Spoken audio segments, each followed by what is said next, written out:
Please join me in congratulating him.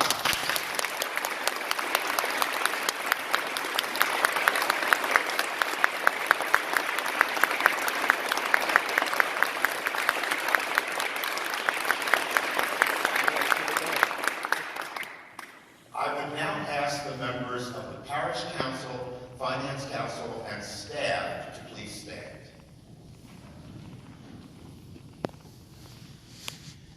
Father, these are the members of the Parish Council, Finance Council, and staff of St. Mary's Parish. They are the voice of your people and will assist and counsel you as you minister to this parish. Always be attentive to the needs they express. My friends, I pledge to seek your counsel, guidance, and advice in the spiritual and temporal care of my pastory. Thank you very much. Please be seated.